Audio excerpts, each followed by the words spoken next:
Good evening and welcome to another episode of the Demons and Disciples podcast presented to you by yours truly, King Nubian.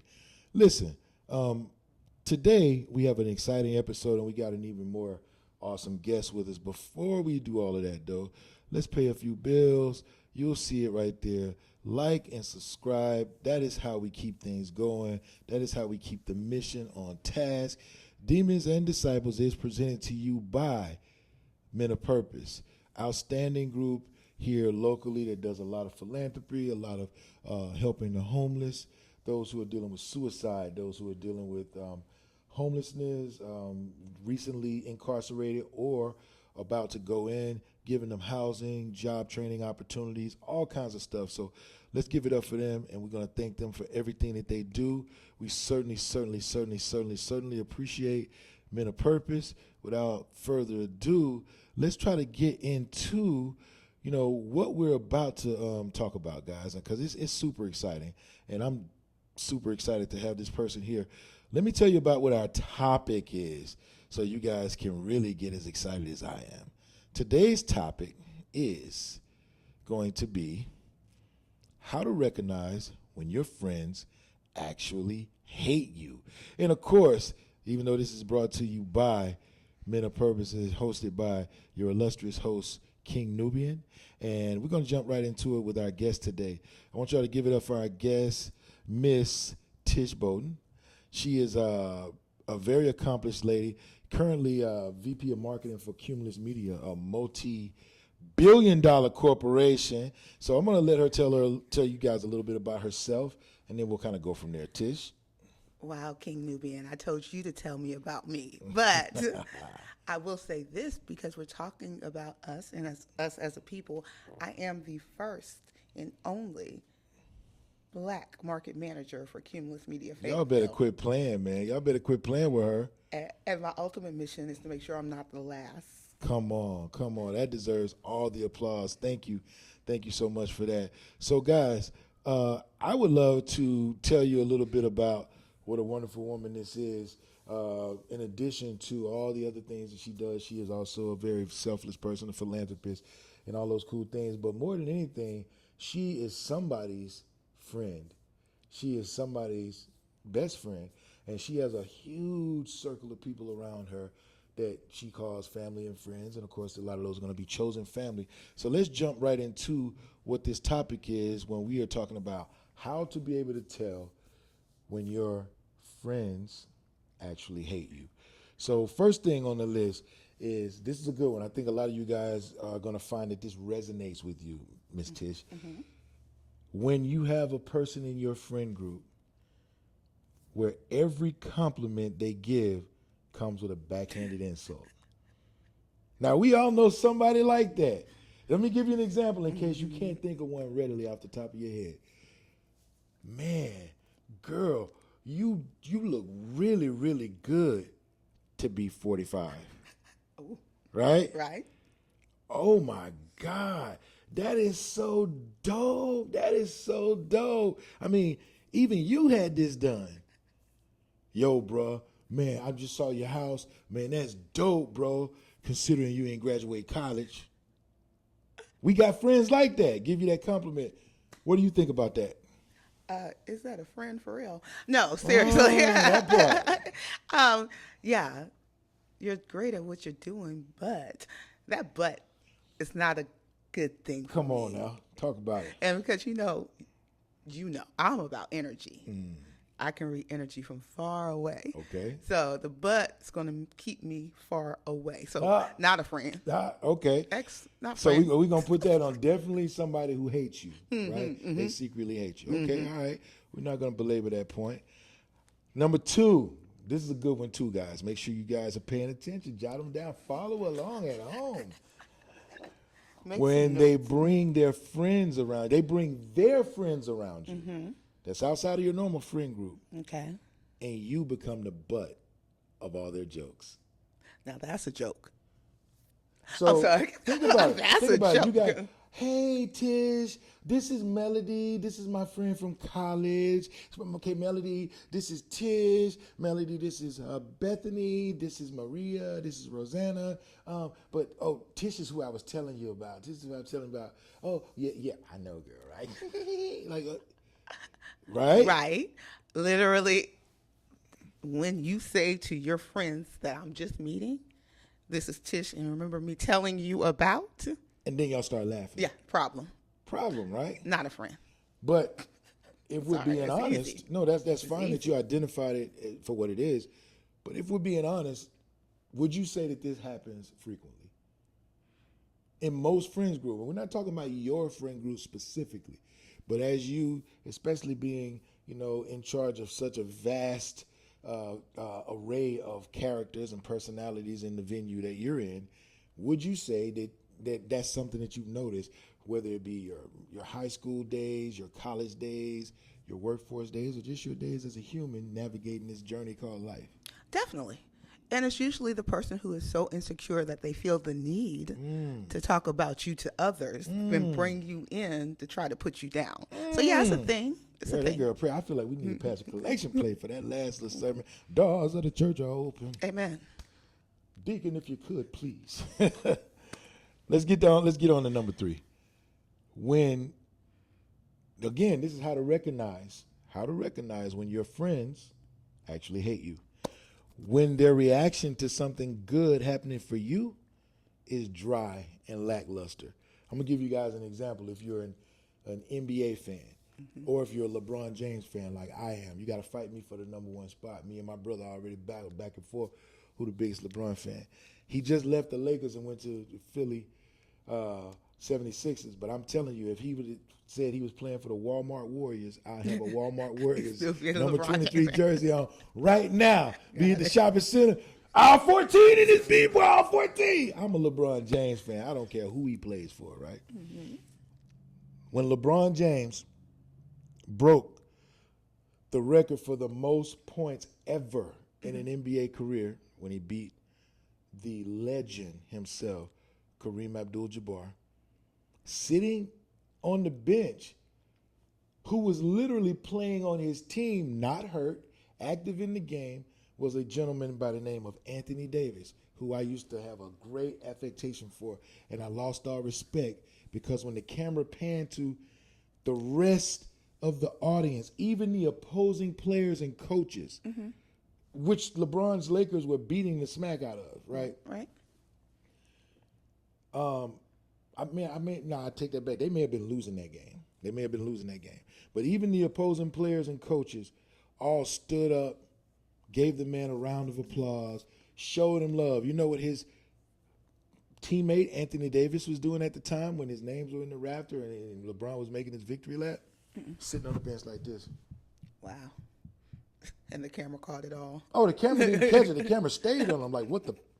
What's happening right here?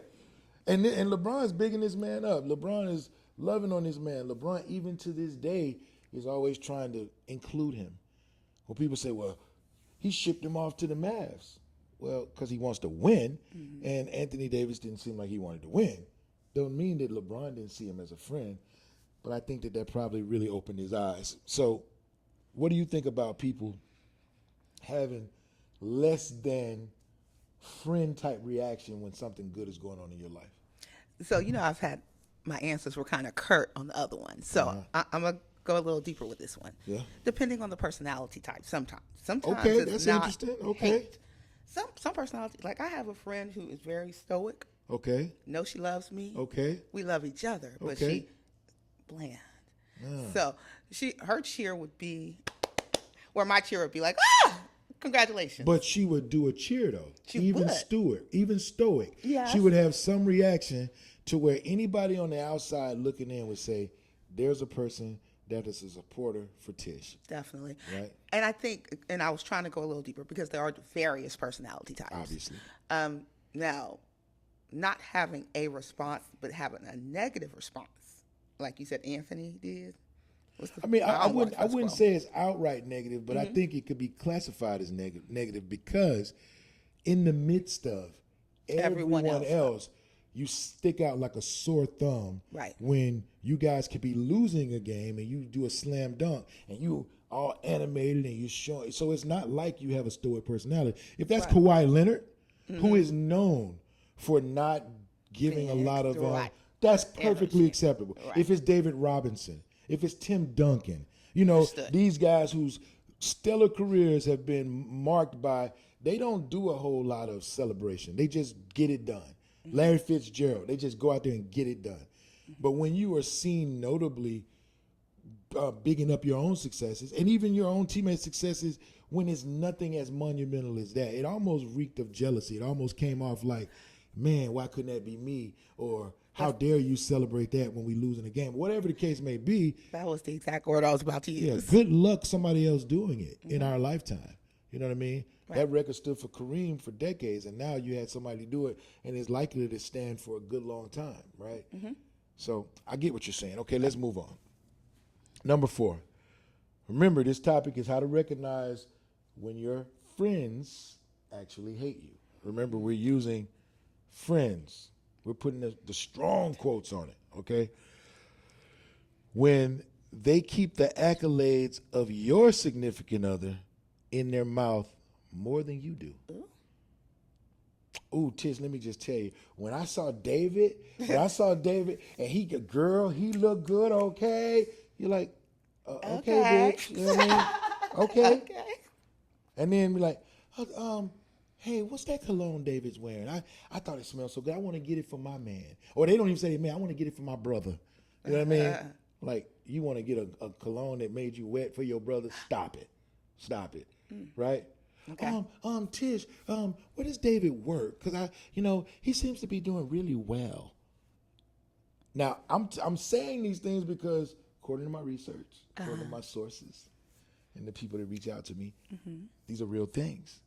I've witnessed these things, every one of these things that I'm talking about. Do you think that's a real thing? And if it is, what do you feel about it? Or what's your perspective on it? Forget about what you feel. What's your perspective? Right. We don't do We feelings. don't do feelings. We do facts. Yes, it's a real thing. I mean, you wouldn't be able to have the conversation if it wasn't a real thing. Come on now. But it's not a real thing for Tish. Once again, my friends, my tribe. What'd you say earlier? Your chosen That's family. right, your chosen family. That's So right. when you choose your family and your tribe, none of that's even in my arena. But yeah, it's a thing. But one time maybe you say it, okay, he is fine. Oh, he's fine. You say it a second time, you're out my life. Yeah, you can't talk to me. There's boundaries. Good night. We're done. Done. My cutoff game is good. Woo, that's the cutoff game. So let's delve into something that you said. You say, you choose your tribe, or like I said, chosen family. I agree with that. Let's say you're not the chooser, but the choosee. So you got chosen by somebody who is, toxic in that way. I mean, they may be awesome in every other way, but in that particular way, because maybe no one's ever discussed it with them. Maybe they got cut off after the second time and nobody had a conversation with them about it. And I mean, I'm not saying you can't converse with them as you cut them off, you know what I mean? But maybe they don't even know the toxicity of what they're doing. You know what I mean? Obviously, they know that they're doing something consciously, but subconsciously, they don't know the depth of the toxicity level. You follow what I'm saying? So if you were the person who was invited to this tribe, and therefore you start to see some of this stuff, what do you do? Well, We know what you do. But You cut them off. Yeah, Cut but 'em off, that, Carrie. like you said, that doesn't mean I don't continue to try to mentor, help, Okay. assist. I believe in helping.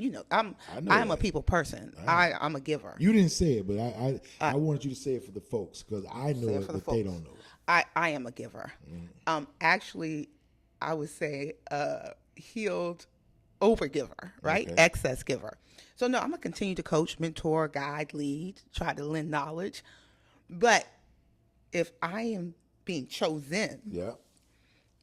and you have the capability and the knowledge to talk about my spouse, then I've been around you long enough to know your toxic tendencies. Come on. So on. if I know your toxic tendencies, that.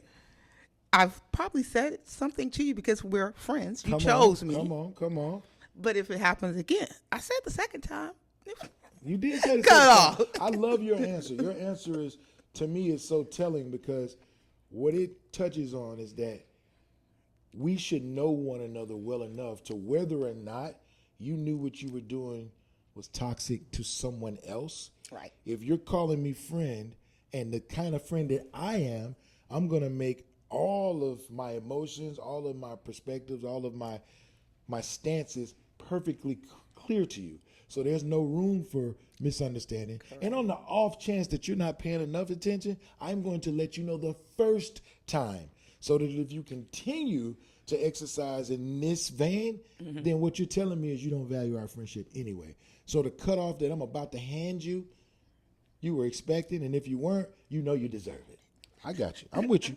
But again, I know that about you, but the people don't know that about you. So let's get on to number 5. Oh, this is a doozy. I've been around people who have said this. I've even had people who have been haters of mine who have done this. And you know how I feel about this next subject. So my cutoff game with this is instantaneously. You only get one time. Remember, this is how to recognize when your friends, strong quotes, actually hate you. When they refer to all the children of the friend group by name, but yours are your kids. Hey, Nubian, we're going to take all the babies to Six Flags. Hey, Dorothy, tell Dion and Carrie they can come. Ken, tell KJ and TJ they can come. Nubian, your kid can come too. I'm sorry. But when I say it like that, because we're talking about it in this context, yeah, it immediately jumps out as coarse, as disrespectful, as dismissive. People do this in their friend group, in their family. I was going to say families right? do it too. Yes. In their families. Yes. And yes. whether the people having it done to them are so jaded or just so tired, they just kind of whatever. My child, whose name is Riker Nash, who I love more than life itself, cannot go with you if you can't call his name. Especially when you're calling everybody other kid's name. Are you kidding me? What's your perspective? First of all, I know when it comes down to Riker, as soon as you said the first couple of words, I was like, yeah, you're done. Once again, it's not something I tell people I mentor, some of my young ladies, it's typically not about you. It's about them. And if that thing about them, whether it's insecurity, jealousy, whatever they have, that demon they have. That demon, right? Coming. Because we all disciples facing our demons. Disciples. Yeah. But whatever. Face the dark and follow the light. Anyway, go ahead. Amen. But it's not about me. But what is about me is me controlling my environment. So I'm never going to take it personally, but me controlling my environment and the energy surrounding me, yeah, that one's definitely an immediate cutoff. Don't mess with the kids. Immediate. Not the babies. Not the babies, man. we see no error in that. You know what I mean? We detect no lies. Remember, guys, we're talking about how to recognize when your friends actually hate you. Number 6, they always shoot down any ideas that don't include them or that you think will net you something that they don't have. I'm going to give you an example before we talk about it, because a lot of you think you may know, right? Hey, girl, I'm going to go with my cousin and his sister-in-law. They invited me, the family, to this trip. And I know we normally go on a trip, but it's a family thing, and I got to go. You know what I mean? But when we get back, we'll try to figure out how we're going to do our trip. Girl, I heard maybe you kidnapping people out there. What? Now, you heard this. We travel all the time, and never once have you brought this up until I want to go travel with somebody else, not a kidnapping call, right? Hilarious. Or girl, I was about to invest with DeMarcus. You know, he helped Keisha and her husband make a lot of money. Shoot, girl, I wouldn't do that if I was you. What she really saying is you got $25,000 to invest and she don't. That's what she really saying. But anyway, what's your perspective on that one? Now, I've had that negative friend. Come on. Just angry at the world for no reason. Talk about it. Talk about it. Why be mad? Choose peace. Choose happiness. Wake up and choose violence every morning. Choosing violence. It's not a thing. Yeah. the negative person, once again, it's going to be 360 every time on this conversation with me, Nubian. I don't want to be repetitive, but it's about them, not you. Mm-hmm. Back to the jealousy thing too. Like you said, I have 25K, you don't, so you feel a certain way. I'm going to go on a fabulous vacation. You're not. You feel a certain type of way. Mm-hmm. So, yeah. Or a lot of times, those friends who don't have the 25K, they don't want you to go with someone else because they think that maybe there's another them on that vacation. And what I mean by that is, even when you guys take your yearly vacation, they never have all their money. Mm-hmm. You guys want to go on an excursion, they never have their portion. You guys want to go out to dinner, they never have their part of the tab. So now they're so worried about not just that you're going without them, but who's going to be the them on this vacation that you may like more than them, that's now they get to fill your spot, or fill their spot. So like you said, it is about them, but at the same time, they do care about you to a degree. They care mm-hmm. about who else gets to use you when they're not. Oh, the using part. When you say friends. We're going to touch on it because mm-hmm. part of this list, the reason why I decided to put this on my title list and you just so happen to say, hey, I'd like to talk about this, shows how connected we are as friends, where I was like, man, this is something that I was thinking about too. So I had this on my list. I don't know why you had it on yours, but I had it on my list because I think that a lot of good people really don't know how to select friends. Mm-hmm. I think a lot of good people find themselves selected by others out of convenience, out of necessity for them, convenience and necessity for the people who selected them. Mm-hmm. And they just kind of fall into the gap because here's the thing that I found out about good people before I continue on with this list. Good people, people who have pure spirits, pure hearts, pure intentions, it's usually hard for us to find friends. Because most people choose to get along or go along to get along. They'll compromise pieces of themselves, compromise pieces of their ideology, of their politics, of things that their core values, because if they were truly themselves, they think that nobody would accept them, nobody would love them, nobody would want to be around them. Pure people like you and I, we just don't give a bloop, just don't care. If I happen to find my tribe, if I happen to find my chosen family, those that I choose and they also choose me, right? Yeah. Then great. If I don't, guess what? Cartoon Network is on 24 hours a day. You know what I mean? I'm good. Yeah. You know what I mean? For you, it would be more like documentaries or something like that. Right? For me, it's cartoons, right? The point is, we will find our solace elsewhere. Mm-hmm. So I wanted to do this topic on the show because a lot of people don't even realize that these people are not their friends. And I got more. Wow. You want to talk about that? You want to say something to that? No, and I like this topic because, like I said, I mentor a lot of young people, and friends influence a lot of things that people do in life. So you do need to know how to judge and discern what's good for you, what's going to lift you up. I surround myself with people who's going to lift me up. Come on now. So let's jump into the next one. Number 7. Remember, guys, we're talking about how to tell when your friends actually hate you. When every member of the friend group hosts events at their home, while even though your home is very nice, you never get to. They don't invite you? No. Oh, they don't get to host? Oh. Because here's the thing. Let's say, for instance, you all lived in the projects, or you all lived in housing that wasn't where you wanted to be, but you're working hard, you got what you got, and you love each other. And, Thanksgiving, Christmas, New Year's, Father's Day, Mother's Day, Easter, all these events, somebody gets a holiday.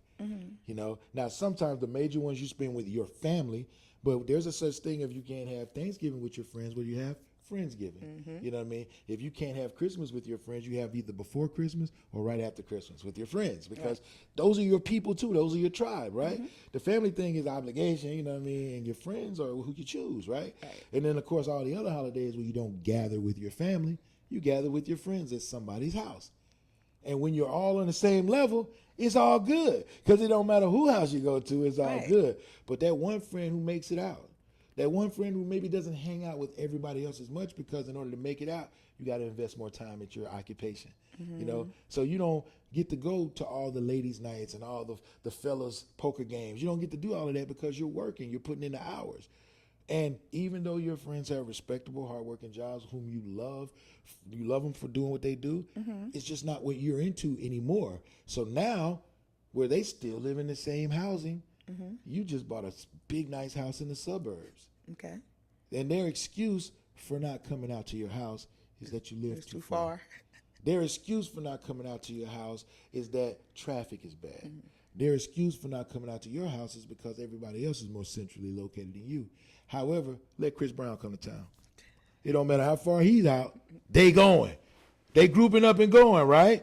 Let there be a new gadget out. The only place they can get it is X miles away. They going, right? They going. So why is it that they don't come to your house? I have my perspective. You tell me yours. I truly believe, Nubian, certain relationships have seasons. Ooh, this girl preaching today. She cooking. Somebody get this girl an apron. And sometimes, and I love it because people come into your life for a reason. They really do. Reason or a season? Yeah. And so if that season is ended, see, you and I are hard. Like you said, we're pure people. So if I am not acceptable in that group anymore, I'm fine with it. I'm moving on. Okay. There's always a group that I'm acceptable in. I actually can be acceptable by myself. Come on I don't now. mind being Come on by now. myself. But yeah, that's a season that probably ended. What would you say to the people who don't count themselves as exceptional? Like you and I, we know who we are. We know what we're about, what we're worth, and there are going to be things that we just won't trade our worth for, right? Right. What would you say to somebody who has that worth inherently, but they don't know that? So they are out here bartering with people who are, when it comes to morals, ethics, personality, character, just really beneath them. Let's just call it what it is. They're beneath them. What kind of advice would you offer to a person who's in a situation like this who really shouldn't be? Oh, that's a very multi-tiered question. It It'll be is. on different levels. First, someone who is exceptional and bartering themselves just to have friends. That's where people like you and me come in. And there's a lot of me and yous in the world. Lots. People who will pull someone aside and tell them their worth, uplift them, motivate them. So it's like finding that person who can tell you who you are or help you show you who you are. Because I always say this, most people are fundamentally nice. Most people are, I'll go for that. yeah, fundamentally good people, you know? Fundamentally being the operative word. Yes, fundamentally. So it's just surrounding yourself once again to the friends with people who can uplift you. I like that. I like that, people. I'm gonna add something to that. Or I'm gonna add a different angle to it. Okay. Let's say that they don't have access or don't know that they have access to a you, to a me, to a magic. Let's say that they don't have that. Let's say that they are gonna have to do this thing on their own, right? So when I ask you what your perspective is of people not coming, the reason why I like coming to that house that's now in the suburbs, because that's been me. That's been me most of my life, even my own family, especially my own family. The reason it resonates with me so deeply is because I understand that not kind of taking that people in your lives for a season, people who see you doing things that they don't believe they can do are uncomfortable around you. Yeah. It's not even that they want to see themselves in your life temporarily. They want you to be there because they want something to aspire to that's tangible. Like, case in point, and I want to be very clear when I say this, before I say this. I don't think that I'm better than anybody. But unfortunately, a lot of people think that you're better than them. You follow what I'm saying? You don't have to think it, Right. but they think it. So instead of them looking up to an Obama who they feel like they'll never be able to touch, a Jay-Z, they'll never be able to touch a LeBron. They can touch Tish. So they don't feel like they are worthy to be in your presence, but they don't want to let you go completely because they want to still be able to have access to you. Because there may be times when they are down enough, when they need your advice enough, and when they are fed up with all the other subpar characters in their life, well, they will text you. They will call you. They will seek your presence, even if it's only temporarily, because for them, they know that come hell or high water, you are a pure person, and you will erase all that water between them and say, just like Holiday Inn says, we'll keep the light on for you. Yeah. Right? I'm not going to chase you. I'm not going to run to where you are. I'm not going to belittle myself to drop to your level. But whenever you want to rise up to mine, we'll keep the light on for you. And they know that. Yeah. So they'll call you and they'll get that fueling, they'll get that fill up, and then off they go, right? So the way I looked at it is, I'm not going to be ashamed of my success or what I've accomplished, nor am I going to go back to places that remind me of the things that I've overcome to make you feel good about your inability or your uncomfortableness with success. It makes you feel like you don't have to work that hard because you can be the smartest of the dummies. I don't want to be that. You could be the most capable of the incapable. I don't want to be that. Once I outgrow a fishbowl, put me in a pool. Once I outgrow a pool, throw me in a lake.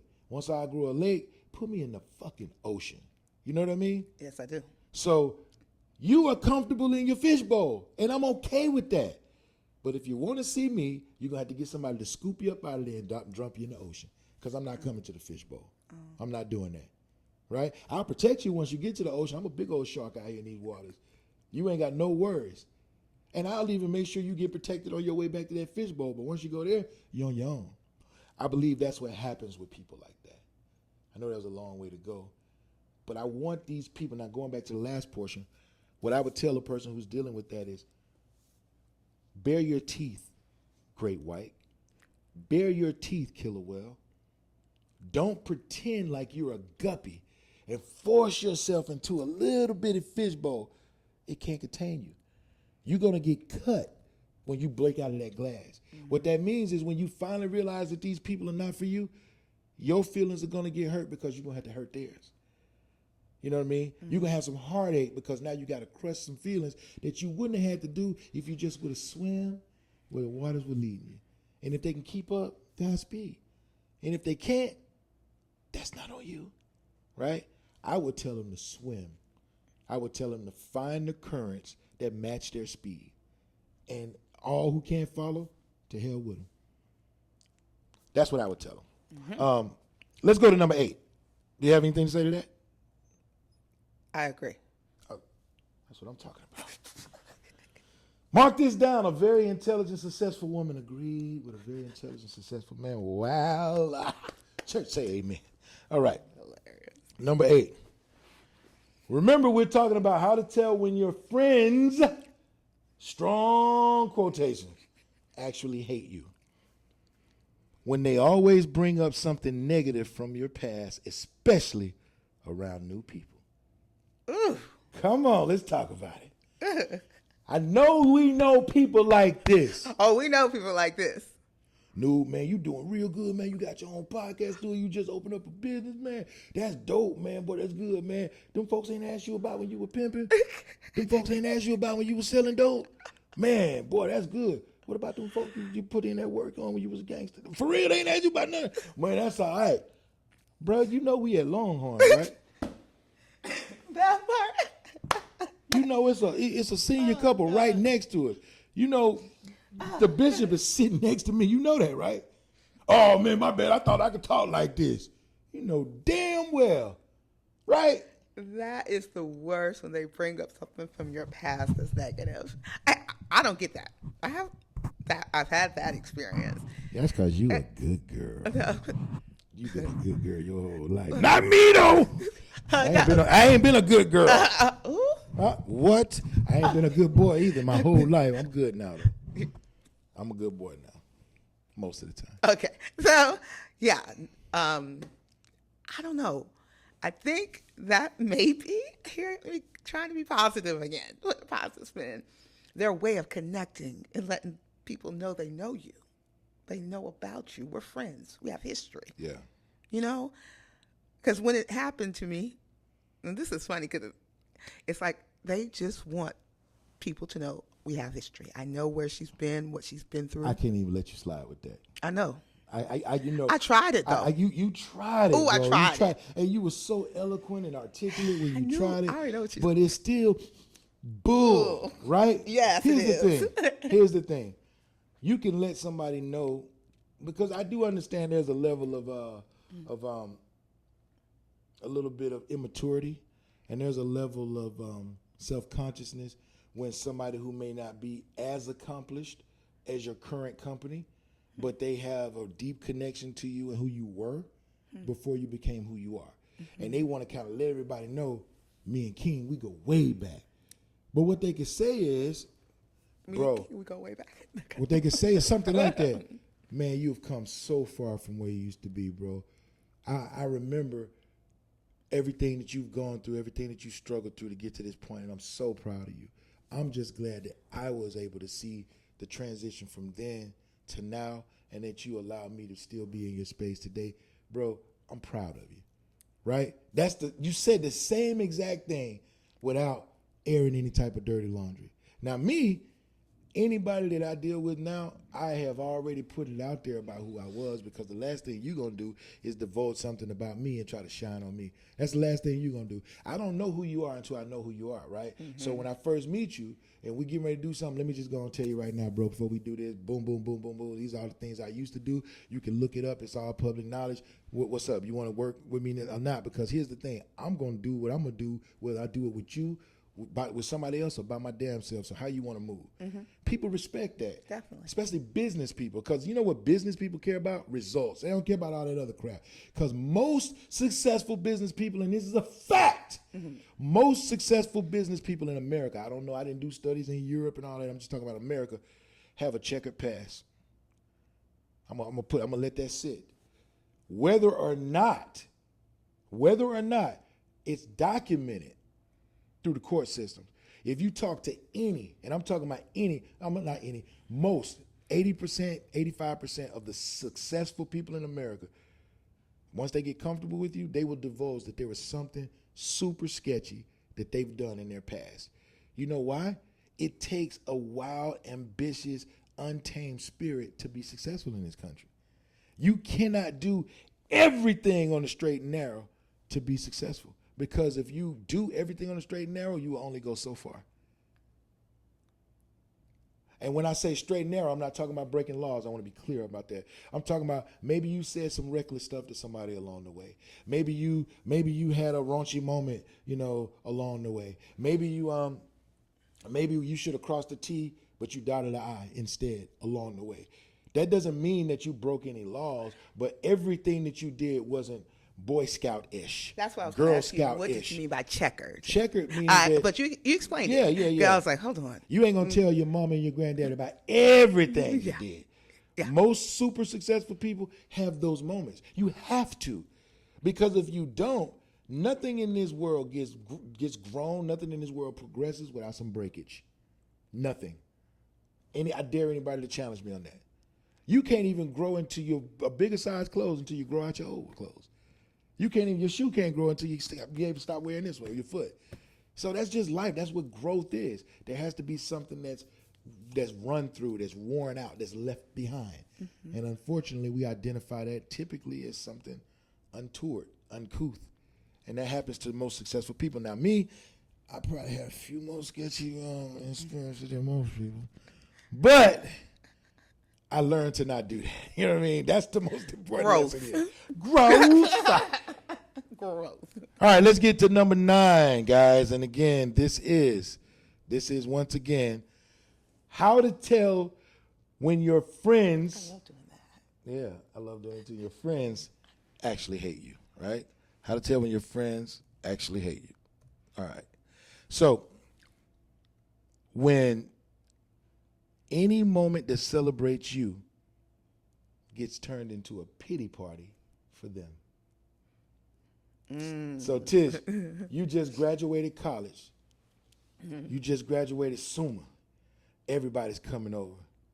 That one friend that just cannot stand to see you shine trips and falls, their high heel breaks, They got a sprain on their ankle. Oh, don't touch. Oh, not a whole night. And you being a good friend, my friend's hurt. No, everybody stop. Let's get her leg elevated. Let's get her some closer. Oh, she realizes everybody's going back talking about you. Oh, I need to go to the hospital. Let's go to the hospital. We have friends like that. Well, I mean, you went to the extreme with spraining her ankle. Like, that deserves some attention. But listen, no. a lot of friends have this whole attention complex where things have to be about them. And especially if it's about that person that they subconsciously or consciously hate, they definitely can't let that person have the spotlight. Okay, so for the sake of conversation, Nubian, yes, people are like that. Yes, people are like that. I'm going to say, this is repetitive. Not repetitive at all. See, stop trying to put words in my mouth. You right. So you can also train a friend to feel like that's comfortable. That's deep. I'm a listener. That's deep. I'm not a big talker. Say that one more time. You can do what now? You can train a person, your friend, to do that. Come on now. So I'm not going to always put it on the other person. And that's part of growing as well. So, yeah, I'm a listener. And then when I found out it was time for me to talk. I'm listening? No, they weren't listening. Weren't even listening. I'm listening. I'm listening. But yeah, you train. Sometimes you can do that. And some people are just drama queens and they need it. And for me, I don't care because I don't need the attention. Okay. I'm not even that person. So accolades, awards, none of that matters to me. That's so shallow, and that's shallow to me. So yeah, I don't mind if you don't celebrate me because guess what? What? I'm celebrating. You celebrating yourself. Come on. All right. Let's get on to number 10. Number 10. Again, we're talking about when you can tell that your friends actually hate you. When they're upset with you, they say the most disrespectful, belittling, and nasty things to and or about you. I'm going to give you first dibs on that. Sort of like if a friend says to you, we're not in a relationship. Okay? So, yeah, you can't take words back. That's something you can't do. So if you say something disrespectful, it's not going to be forgotten. It's always going to be there in the back of my brain. So we could try to move on and correct it. But a true friend, if they go straight to the disrespect, I don't know how much of a friendship that's going to remain. Okay, all right. I understand that. So here's my perspective on that, right? Let's say a friend gets upset with you. And like you said, a true friend wouldn't do that. And they just go ham and you every kind of MF and SOB or whatever in the book, right? To a person who knows that that's not how friends should treat one another. How should that person respond to the one who is so far out of line? Now, in this situation, Tish, they're not you. They're not me. They're not just going to cut somebody off. They're not doing that. They are trying to preserve this friendship because this is maybe the first time. This is before cutoff time. This is before they've done it again. This is the first time that it's happened. How do they deal with that? No, I have trauma injuries around the word be. Around the word be? Yeah, I don't curse very well. Okay, all right. Because you said around son of B. Around the B word. Yeah. Okay. So he said, it's not me, it's not you. How do we not personalize it? There's certain words you're just not going to say to me. Yeah. So the person who, it's up to the individual. Nubian, some people can't forgive and move on. Some people even might like the toxicity. There are different levels to this. So if I can't personalize it, I can't really say how somebody else should respond to that. But nobody's cursing me and think we're remaining friends. I get that. I get that 1,000,000%. Okay, all right. What about if somebody, let's say they don't curse you, they just say nasty things about you. They're not cursing at you, but they're obviously being belittling. They're being negative. They're trying to cut you down in a more humane way. Something led up to that situation, Nubian. Okay. So that's like a very broad question. You know, I think and think and think it again. What happened to lead to that? Even though, like I said earlier, words have power. I always say that. I say that to all my friends. You know that words have extreme power. Yeah. So you put that word out there. That means you put it in our energy field as a friend. How do I forget that? How do I forgive that? I agree. And every time you get angry, is that's your go-to? Yeah, that's Are we problematic. really friends? That's problematic. Okay. Let's see. When remember, guys, we're talking about how to tell when your friends actually hate you, right? And this is a bonus. This is a bonus one. We're almost at the end here. If you ever decide that you need space from them, they call all the other friend group members and try to rally them against you. What is that? I mean, you have got to be the anomaly guest that I've had on this show who don't have people at some point in their life who have done that. I've known people who have done this, like who somebody in the group is mad. You tell them, you call them out for whatever they've done or whatever they do, because you tried to have a conversation with them, Okay. and they don't want to accept their role in it. So what you do is you just simply say, well, you know, Nubian, I'm just going to take some space back from you, and let me just kind of see where I am, and, I got love for you, but right now, you and I, we're just not clicking, so I'm just going to take some space. So in my thinking that I'm going to preempt whatever you may tell the rest of our friend group, I'm going to start calling and texting them, telling them all kinds of stuff. Man, me and Tish just fell out. She this, that, and the third. Man, she going to try to tell y'all blah, blah, blah, blah. She full of it, this, that, and the other, trying to basically alienate everybody against you. This happens all the time. I know it happens because Okay. we're talking about it, right? All right. I know it you just happens. had that look of surprise, like you were like, what? It happens. It happens. Yeah. What I'm saying, Nubian, is, are they friends? This quotation mark, that's where it gets confusing. 'Cause this is not your friend. If they are going around talking about you behind your back to other people, it's not your friend. Well, they're not talking about you to other people. They're talking about you to the other friend group. And again, That's other people. we know that they're not friends. Hence the quotation. Yeah. The purpose of this conversation is when that Happens. action is identified. The What do people you who do? obviously are dealing with this but constantly dealing with it, they don't know what to do. Mm-hmm. Right? So what do we do in that situation? In that situation, and so this is a scenario, hypothetical, which you're giving me. Mm-hmm. So how do you know they're talking about you? Are the other friends coming back to tell you? Well, the other friends have either come back to tell you, or when you reach out to the other friends, they're saying things like, what happened with you and Tish, right? Uh-huh. Or what happened, saying, because I told on you, what happened to you with you and Nubian? Mm-hmm. So clearly, common sense would mandate, the only way that they would know that without you telling them is that I had to tell them. And I didn't just say, hey, something happened with me and Tish. Because if they're asking what happened, usually people who ask a question like that already have the what, or they think they do. And if they think they have the answer, the only answer they can have is from me. And you know from talking to me that I didn't see your point of it, so I can only tell my side, Right. which is not the right side, or at least not the whole truth, right? Okay. And so, Nubian, you're asking me for the advisement of. So here we go. In my mature, grown Yeah, that's the one age, we want. That's the one we want. grown, Yeah.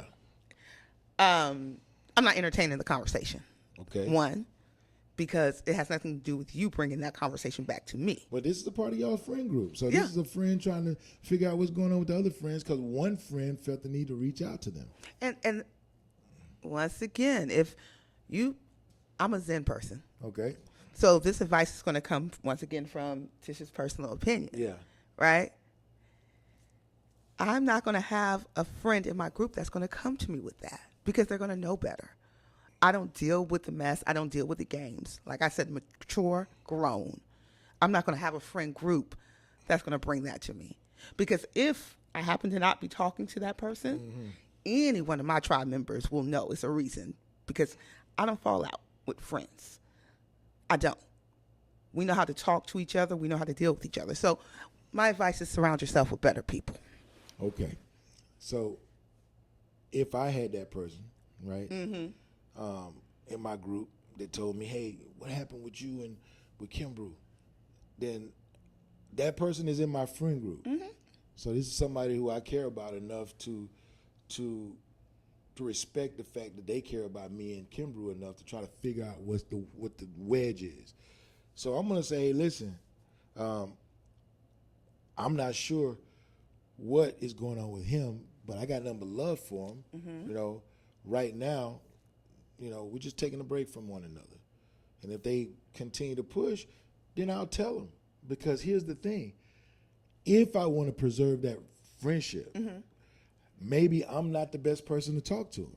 Maybe this person is the best person to talk to him. So I'm going to be like, listen, I'm going to tell you my perspective. I wasn't going to involve anybody because I was going to hope that he and I could work it out, but we can't. So here's my perspective. And you tell me, based on what he told you about his perspective, you know, if this is what you heard. And then they'll be honest and be like, oh, well, no, he said this, that, and the other. I said, okay, well, this is what happened, you know. You know both of us well enough to know who's being transparent, you know what I mean, and who's not. Based on what you've heard from him, based on what you heard from me, what would be your advice for us to try to keep this? Because now I care, again, that's only if I care about preserving a relationship.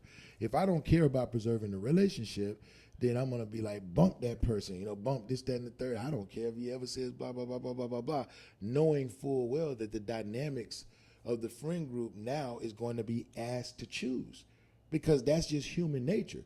You can't have 8 people in a friend group who thick as thieves, they do everything together, and all of a sudden 2 of them are at odds. You know what I mean?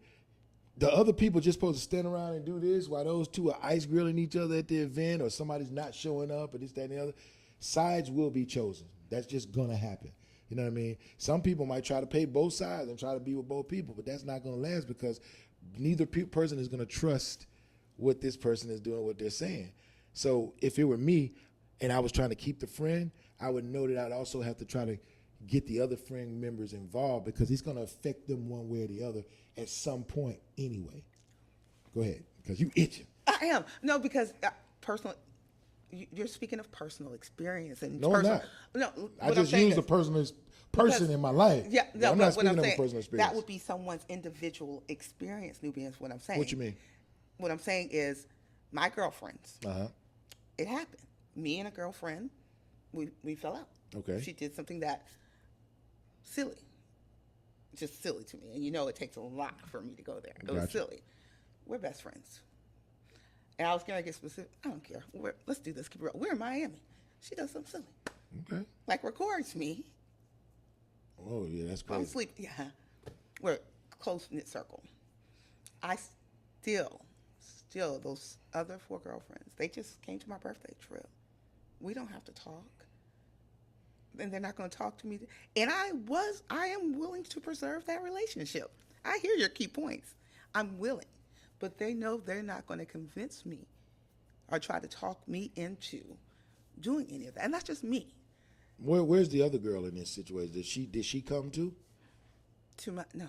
Okay, so do they still hang out with her as well? Yes. Okay. They just hung out with her for her birthday in Dallas. Okay. So again, like I said, you have a very unique friend group. Right.